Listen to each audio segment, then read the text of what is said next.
Hi, welcome back. It's time for um, part 5, I think, of this week's campaign update. And this is the State of the World part, or the National Defense, um, which is section 4 of the canvassing for the Republican Party. Now, like I said, apparently with voting, they canvass too. So how does that work? I don't know. So here, canvassing is they're looking for issues that their people are interested in. And I have to admit, these questions are good. I don't like some of the personal information being recorded about it. I prefer privacy, but if these forms would go out to all citizens without the mention of a political party, that would be wonderful. So I don't know if the Democrats are doing this too, but anyways, yeah, it's good. It does show that they seem to be interested in what their people are interested in. But also remember, when you are in a office anywhere in the government, you are not only there for your people, for your party. We don't work that way in this country. You are there for all U.S. citizens. So I don't know if this paper went off to everybody or just the Republicans, but don't forget, you have to represent them too, and you have to stop making the other the enemy. We don't need an enemy. We need to better ourselves. Better our best until our best is best. We're not in competition with anybody except for ourselves. And being our best means bringing quality at every meeting, at every event, at every moment. Quality in ourselves and quality in our products. That's what being a U.S. citizen and a U.S. product is about. Made in the USA should be about quality, strength, and perseverance. That's the USA. So this section that I'm going to go over now is on national defense. So here they call it defense, but in Washington we've now got it labeled the War Department.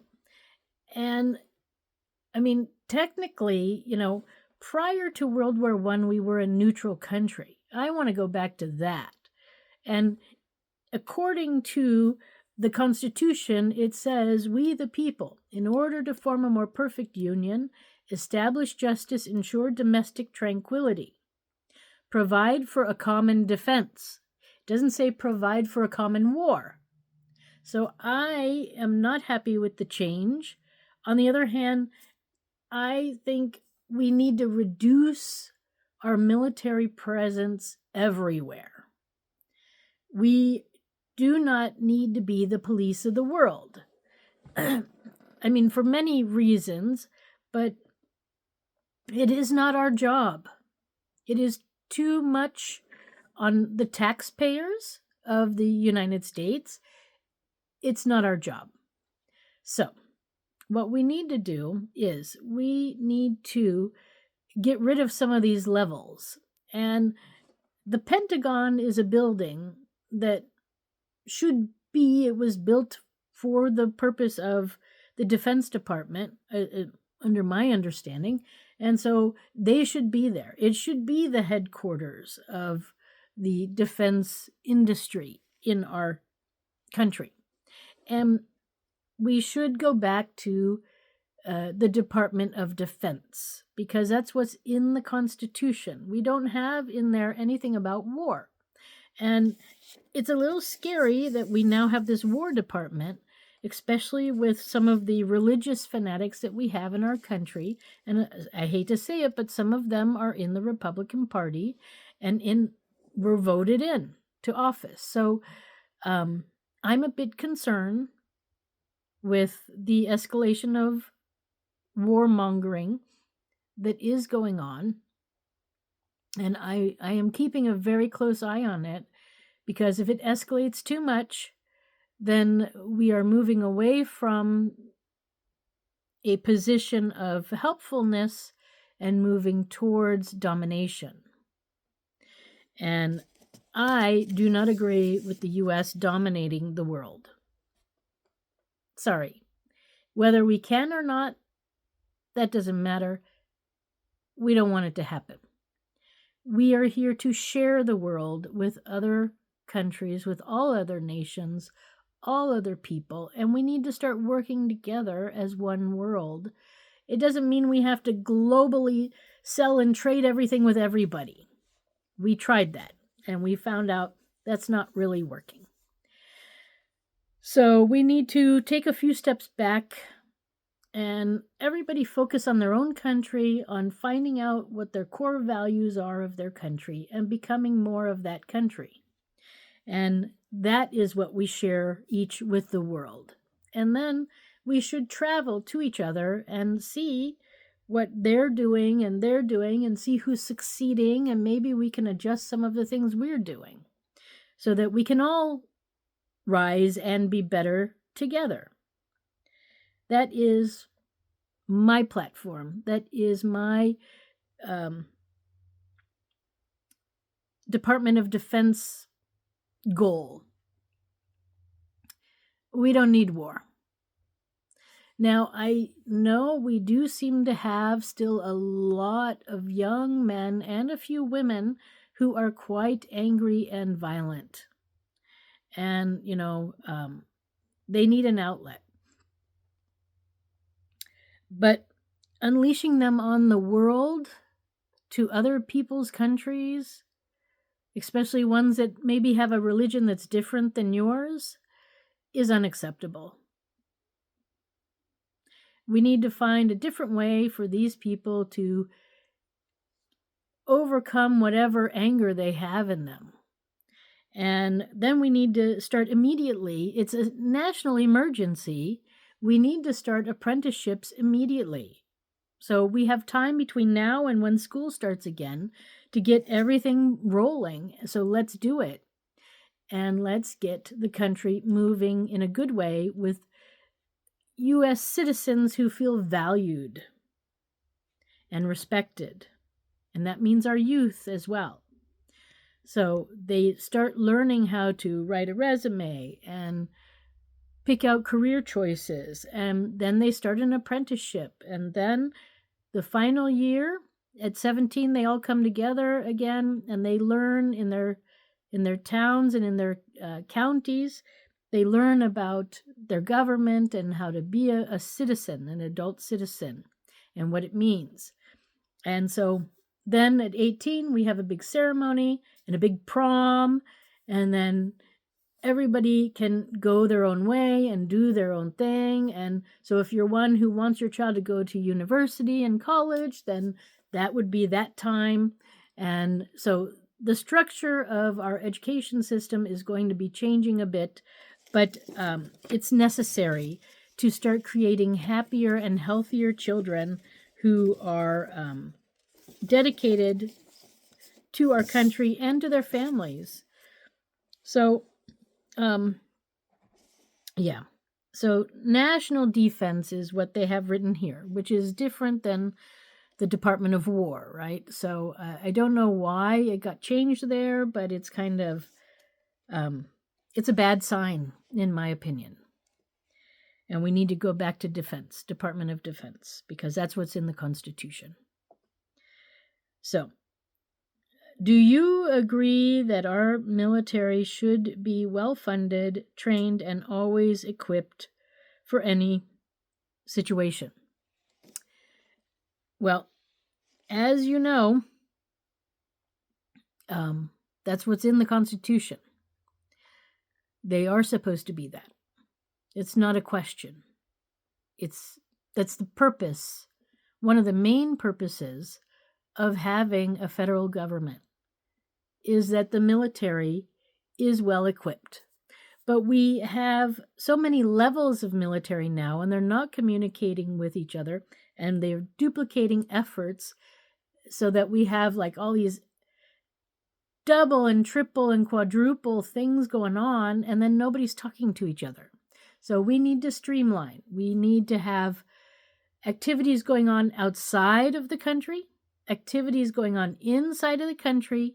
There needs to be, of course, a little conversation between those two areas too.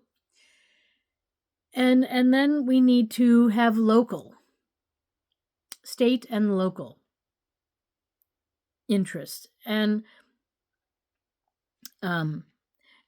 what we also need to do is come to terms with the terminology from yesterday and today. So militia meant one thing, and militia today seems to mean something else.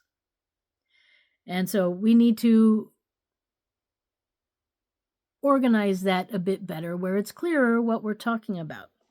So according to my reading of the Constitution, any military branch, whether it's external activity or internal activity,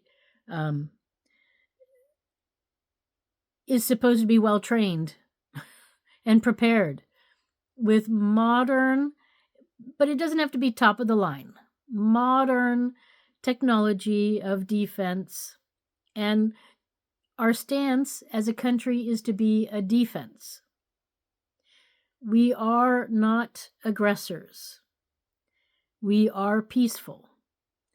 And when negotiation is possible, we negotiate. So what that also means is that we move back to a neutral stance, and we focus on National Guard or domestic tranquility, which has National Guard and national care inside. And that takes care of our country and defending our country and all the bits and pieces of it. That includes borders, although there will be also a special border patrol. And then we've also got Coast Guard, so in the waters when you're not on land, and that's a special activity, but it falls under National Guard as well, in my opinion, because they're protecting the nation, they're guarding it. And then we do have a small section called Army and Navy and Air Force, and they are more external. So they're protecting our U.S. citizens abroad, and they're protecting our friends abroad, and they're supporting the ideas of the USA in different scenarios, like in NATO. There'll be some representatives and in different things, and that's what that other branch is all about. Now, we also have then the investigative part when things go wrong. We have CIA and we have FBI. And then we have NSA. Now, I don't know why NSA is really in existence. I think we're covered, right? With CIA being more outside the country and FBI being inside. And then we have U.S. Marshals too, which is more for the Justice Department. So, different branches, it shouldn't be that different branches get different militaries all to their own either. But I can understand that, yes, the the criminal system, so the Justice Department they do need their U.S. Marshals. So I agree that needs Homeland Security. We were fine without them. We just need to communicate better.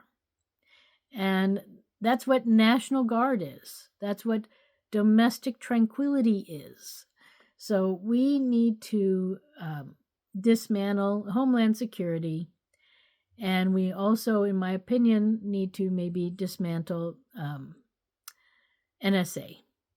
Because I think with CIA and FBI and the U.S. Marshals, I think we've got pretty much everything covered. Then we have also Border Patrol. And,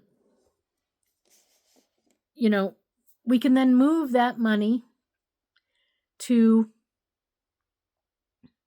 other programs like taking care of the country. Our roads are falling apart, bridges, everything. We need to refurbish what we've got. And then we also have the Department of War, which if we have National Guards being locally defense, so we have also ground National Guards, we have air National Guards, we have Border Patrol, that all falls under the National Guard section. And then we have Water Patrol, which is the Coast Guard.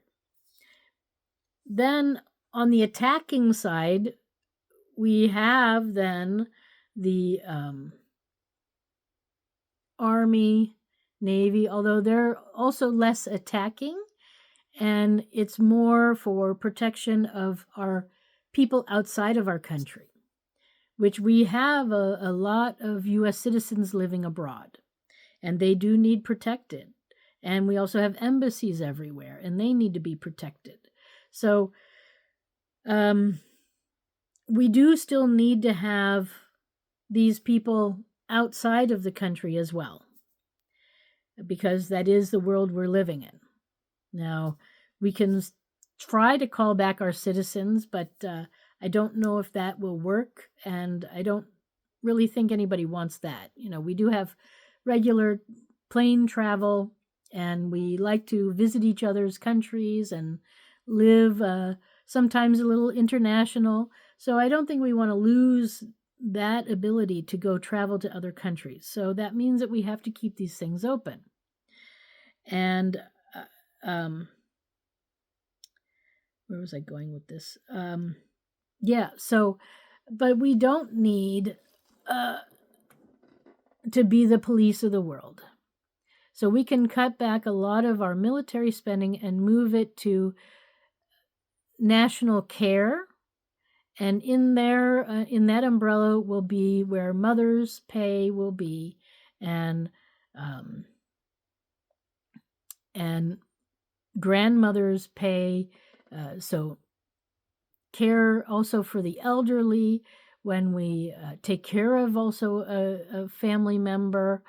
So all these things will be under national care, as well as there will be doctors and hospitals and local clinics and stuff that can be used. And the concept is when you're going to a public facility, there's no bias, there's no sexist things, there's just service.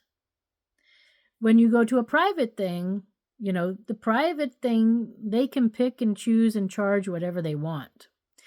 But on these other situations, we offer things at a reasonable price to reasonable people, and this will be all over the country.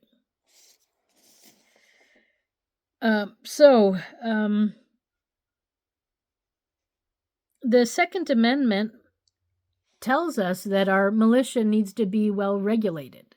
So, of course, they have to be in shape and well trained and have, reasonable, good quality products to work with, tools. And so, we give men, because mostly men are in these things. I know there are women, but not as many as men.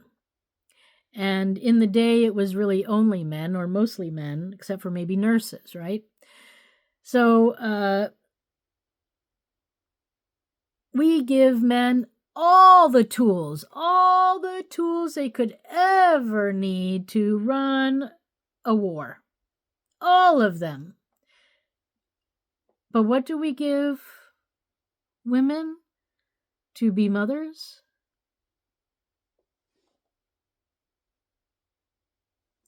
So, the money will move to domestic tranquility and the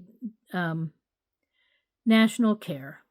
And there, everything will flow out to mothers and caregivers, guardians, and fostering, and all sorts of things. So we need to restructure that. Then, which of the following issues do you think will have the most impact on America's foreign policy in the next 5 years? Well, after this weekend, it might be instability in the Middle East. The thing was Iran's development of nuclear weapons. I'm sorry, I just have never in my lifetime seen Iran with a nuclear weapon. I just hope your intel is correct. Otherwise, it's going to look pretty bad. Russia's military aggression. I don't think Russia's as strong as they used to be, so I don't think that's also a problem. China's determination to dominate the world economically and militarily. Is this really something? I still don't think it's something. I mean, I know Republicans have historically always wanted an enemy so they could justify spending money on military. And I don't think we really have an enemy, although maybe now we do, but I don't think we really had one. And with the Board of Peace, I think we were really moving towards peace. So it is a moment of strangeness right now, but nothing we can't overcome. But I mean, China could be a very big player. What I discovered is that I noticed this already about 10, 15 years ago when I was buying toys for my daughter and going to the toy stores, and the things coming out of China were so much more advanced than the toys coming out of the USA, for example, and even Japan. And I was like, wow, that's when I knew that the Chinese were more advanced than us. And then when robots came up and they were contemplating that robots were coming, this was about 10 years ago, I was like, well, now we're really going to be in trouble. But now also knowing that the population of China is so much higher than the United States. I mean, truthfully, if China ever really awoken as an aggressor, we would know it. And I don't think that they are.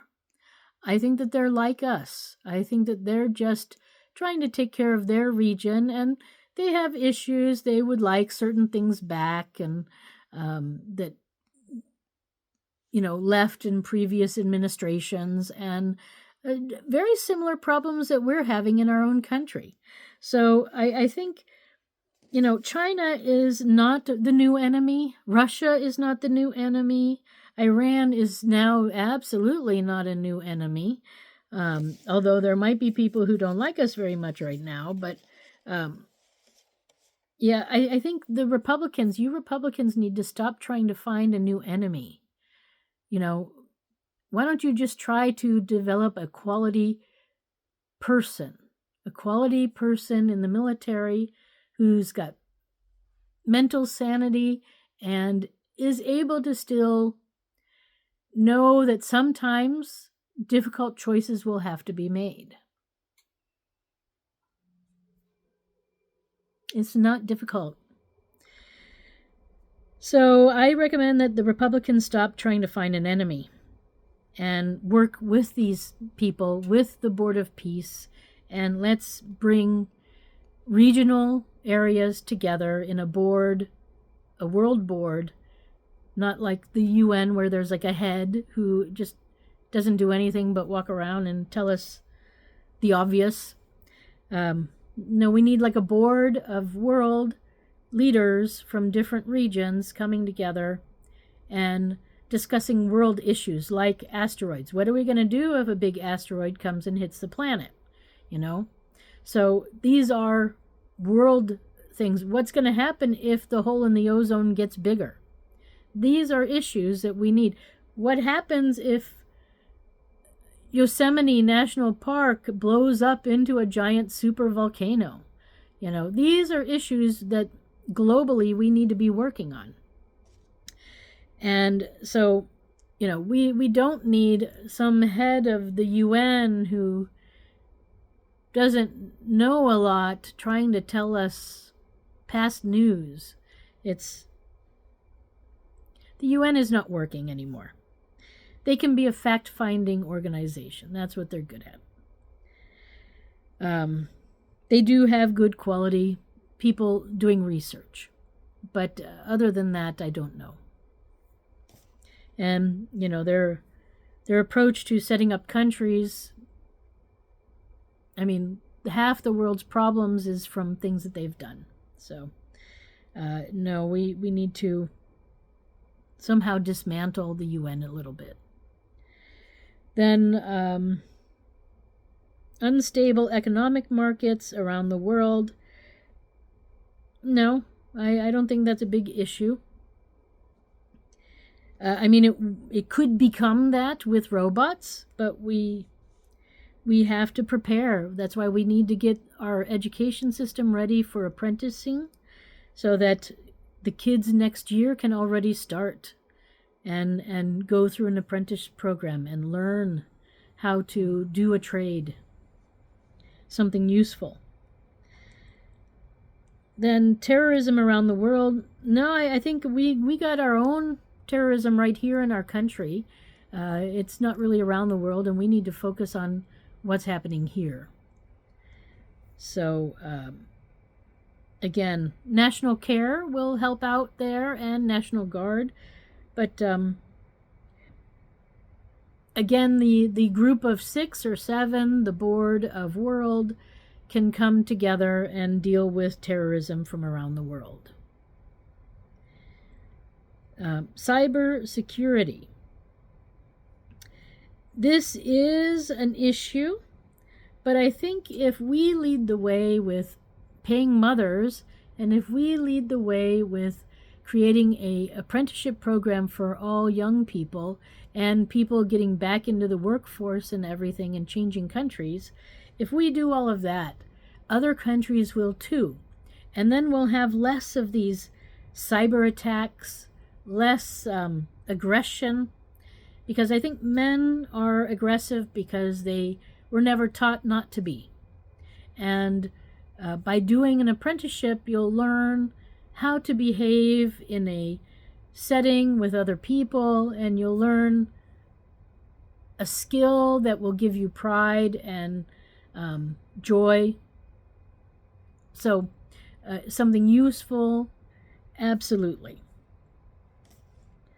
So, I think cybersecurity can be handled by whoever is already working on that. I mean, we got CIA and FBI working on it. I know NSA is working on it too, but I don't think, you know, once we start, I think, this world board, we will see countries being respected and respect other countries, and then we'll stop all this spying that's going on. The spying has to stop. We're you know, let's share rather than compare. Let's share rather than take.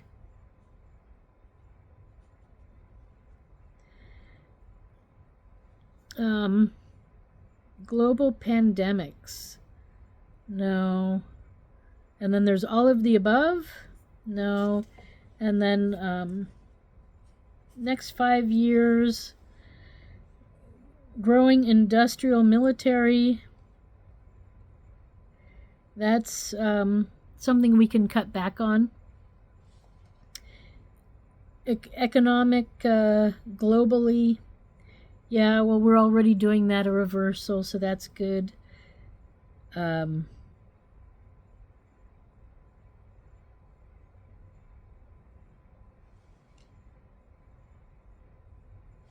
we got the Board of Peace.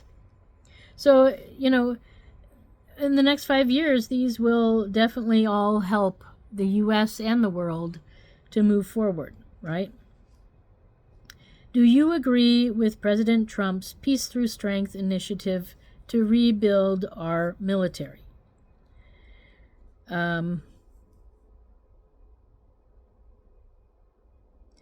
Yes. Yes, although I don't know if it's really his initiative. It was on my platform already before he mentioned it. But I do agree with it. It's my plan.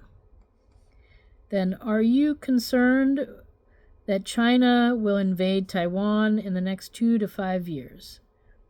No, I'm not concerned with that. I was in Hong Kong, and Hong Kong was fun. It was normal. I didn't go to the mainland of China, so I don't know what it's like there, but I don't imagine Taiwan would change much. Technically, the U.S. is anyways part of the problem there. We have some sort of an agreement with China that we refuse to recognize Taiwan as a separate entity, even though it is a separate entity. So, yeah.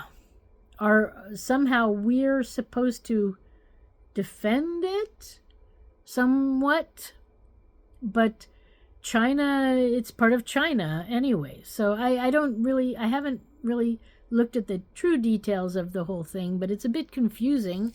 And basically, I think, we don't need our fingers in every pie.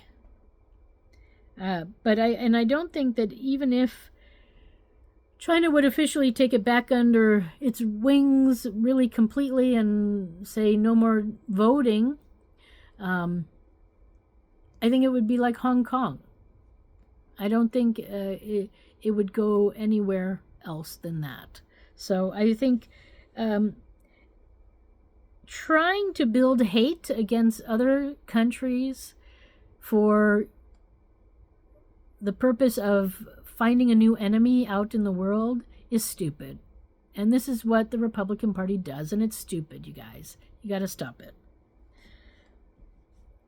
So China is not the enemy. And, if they become the enemy, that's one thing. And we will be strong and we will defend ourselves. But for right now, they're not the enemy, and you need to stop pretending that they are. Stop the hate. So,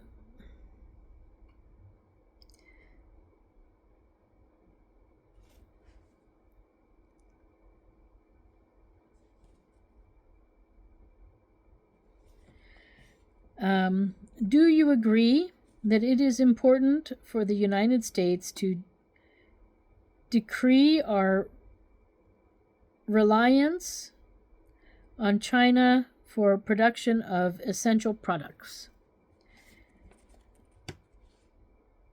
Decrease our reliance. Absolutely. I mean, buy made in the USA. We need to support our local people. China can support their local people. That's why every country should go back and focus on themselves a little bit right now. Are you concerned that China, Russia, and Iran or some rogue group could seriously disrupt the function of our nation's infrastructure and businesses by hacking into our computer systems?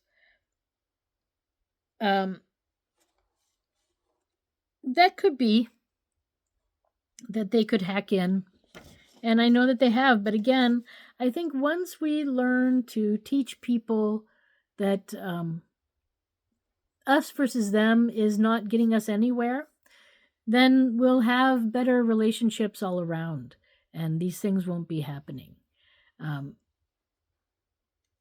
Yeah, I mean, we need to also lead the way with this new way of life, with women getting paid to be mothers and training and tools that they need. Just like men have tools for their war, women need tools for being a mother. And every woman should have a certain amount of things to be a mother. And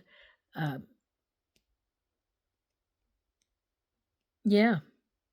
So once we lead the way with this new way and with apprenticeships for all, I think we'll see a lot less of these attacks on all levels. And, I forgot to read this one up here. After the Peace Through Strength one was one that I missed. No, it's the next one, number 5. Should America take military action, if necessary, to keep Iran or any nation from using nuclear weapons? So I'm going to assume that this is the catalyst for this past weekend. That maybe a lot of people said yes to that. So they have yes, no, and no opinion. So it actually is not really our business whether some of these other countries have nuclear weapons or not. We are not the owners of the planet, and we have to share it. That's why the Board of Peace exists. That's why we need to create this regional thing. And yeah, start working together. Stop looking, Republicans, stop looking for differences and hate. This is your trademark, and you've got to stop it. It's not acceptable to make enemies out of nothing. So, I guess that's probably why Trump attacked Iran this weekend. And building paranoia in your party with your people is not acceptable either. And that's what you did here.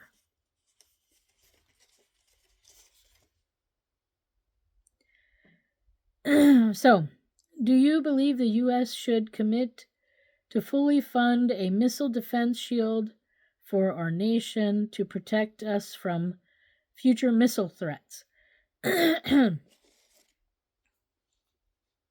How many missiles? So, how many babies are born in the U.S.? How many babies would we like to see born in the U.S.? And now, how many missiles have ever hit the United States? So, that should tell you right there where we should be putting our money. Let's put our money in life, not in death. Stop this death obsession.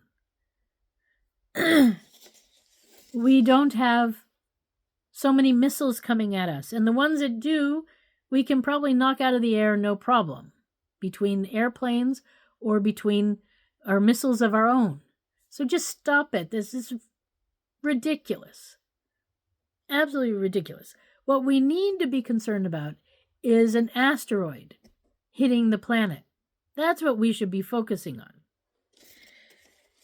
So, but if you Republicans keep doing this sort of stuff and building hate with other countries, then we will have to have this stuff. But let's not go there. Let's focus on life. Where's the part about paying mothers? Where's the part about taking care of children? There's none of that here. None. You're like a death squad. Shame on you.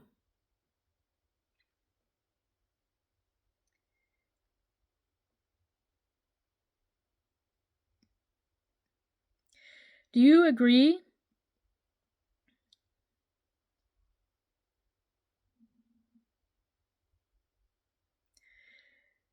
that we must increase our domestic mining of critical minerals which are essential for our national security, technology, and energy.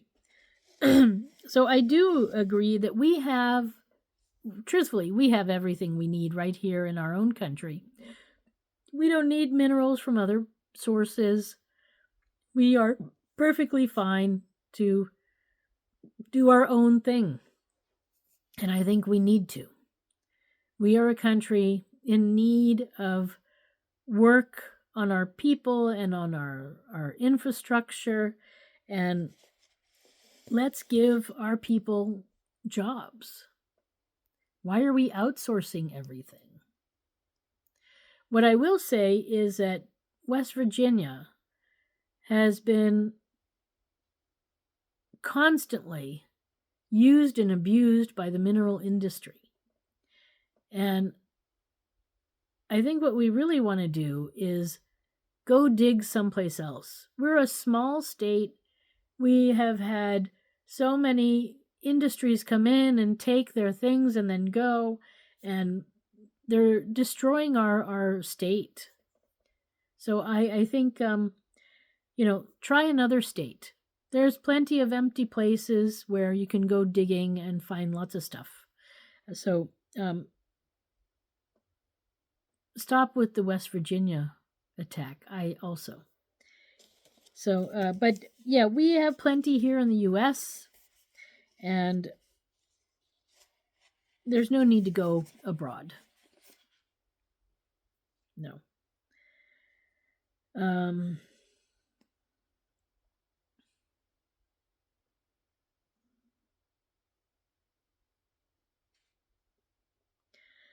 Fundamentally, do you feel the U.S. should play a major leadership role in the world? Or do you feel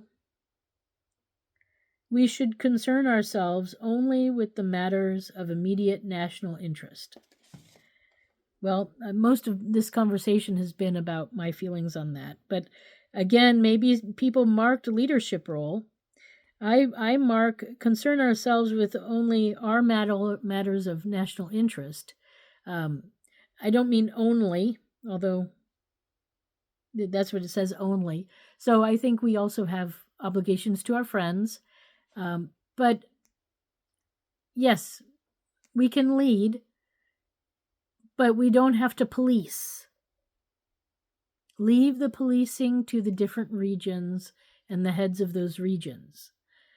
We have no business doing that. We need to take care of our own country that is falling apart.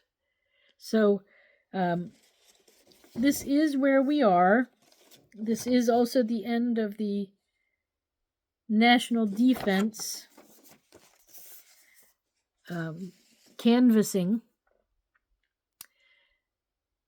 And yeah, we definitely, we need to work towards peace, folks, towards communicating and working as one world. It doesn't mean everybody trading with each other. It means you trade in your region. It means you do your thing and you make your people and your country the best it can be. Not that we're in competition with each other, but just be yourself. And then we can share. Then we can go and visit each other and have real international experiences again. I mean, right now there's so much U.S. products all over Europe that, it's hard to know whether you're in Europe or the USA. And I know this is in many other places too. And it's fine to have one or two things that go abroad, but for the sake of profit, just putting in new places, it doesn't serve a purpose. We want people to come here to the United States and spend their money here. And other countries want us to go to their country and have their experience and spend money there. So that's how it works. That's another way of doing global living. And that would be my vision for a global world, and national defense. So thank you for stopping by. This is now the final video for today. And it's not as long as the other one, but it went pretty long too. So sorry about that, but there was a lot to say. I am concerned about the things going on in the Middle East right now. So I may have to do an occasional video this week to bring everybody up to speed. But I am, yeah, I have mixed feelings about what transpired in Iran over the weekend, and I'm waiting for the dust to settle so we know what's going to happen next a little bit. Yeah, so that's how it goes at the moment. My heart goes out to people who have lost their lives in the attacks on both sides, or on all sides, and who are injured. I am so sorry. War and hate is a terrible thing, and it doesn't have to happen. So my heart is with you and your families, and of course the people who are no longer with us or injured. And for the injured ones, I wish them a speedy recovery, and I wish all of us peace. Okay. So I have a website. It's Susan4USA.com. That's Susan the number 4USA.com. Thanks for stopping by, and I wish you peace in your world and mine. Bye for now.